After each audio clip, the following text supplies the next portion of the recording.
एक किताब है जिसे लोग सोचते थे कि शायद कभी थी ही नहीं, लेकिन 1905 में एक विद्वान ने तंजौर में कुछ ताल के पत्तों पर लिखी एक पुरानी किताब देखी और जैसे ही उसने पढ़ा पूरी दुनिया हिल गई, क्योंकि यह कोई आम किताब नहीं थी, यह थी अर्थशास्त्र। चाणक्य का शास्त्रीय ग्रंथ, राजनीति, अर्थव्यवस्था, युद्ध कला, सब कुछ एक जगह है। लेकिन सबसे हैरान करने वाली बात, यह किताब लिखी गई थी 4वीं सदी में और इसमें वह सब कुछ था जो मैकियावेली ने अपनी किताब द प्रिंस में 1800 साल बाद लिखा। तो सवाल यह है, आखिर क्या था इस ग्रंथ में? क्या राज छुपा था इन पन्नों में? 15 खंडों में 180 अध्याय, लगभग 6000 श्लोक। ये सिर्फ एक राजनीति की किताब नहीं थी, यह था एक पूरा सिस्टम। कैसे एक साम्राज्य चलाना है, कैसे दुश्मन को हराना है, कैसे प्रजा को खुश रखना है। चाणक्य का एक सीधा सिद्धांत था, आर्थिक समृद्धि सबसे जरूरी है। बिना धन के न धर्म, न काम, न मोक्ष, कुछ भी हासिल नहीं हो सकता। इसलिए उन्होंने अर्थशास्त्र में हर उस चीज का जिक्र किया जो एक राज्य को शक्ति दे सकती है। सबसे प्रसिद्ध है सप्तांग सिद्धांत।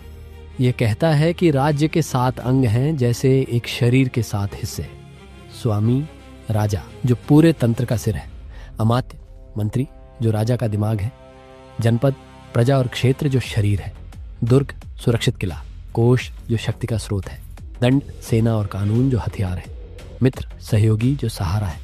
चाणक्य कहते हैं अगर इन 7 में से एक भी कमजोर हो गया तो पूरा राज्य गिर जाएगा। लेकिन अर्थशास्त्र सिर्फ सिद्धांत नहीं सिखाता, इसमें गुप्त सेवा का भी गहरा वर्णन है, जासूसी का एक पूरा तंत्र। चाणक्य ने अलग अलग प्रकार के जासूसों को तैयार किया। कोई भिक्षुक बनकर घूमता था, कोई साधु, कोई व्यापारी। हर जगह उनकी आंखें थीं। वह मानते थे कि दुश्मन को हराना है तो पहले उसकी हर चाल का पता होना चाहिए।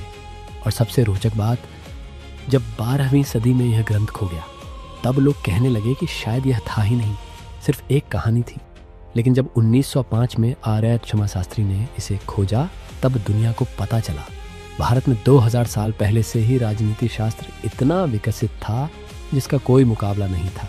एक विद्वान ने कहा था, जब हम चाणक्य के राजा को देखते हैं तो मैकियावेली का राजकुमार बिल्कुल निर्दोष लगता है, क्योंकि अर्थशास्त्र ने वह सब सिखाया जो आज भी है। कैसे अर्थव्यवस्था चलानी है, कैसे न्याय देना है, कैसे शत्रु से निपटना है और सबसे इम्पोर्टेंट कैसे प्रजा की सुरक्षा और खुशी देखनी है। अगले एपिसोड में हम देखेंगे बिंदुसार जो अपने बाप और बेटे के बीच में खो गया, लेकिन जिसके बिना मौर्य कहानी अधूरी है।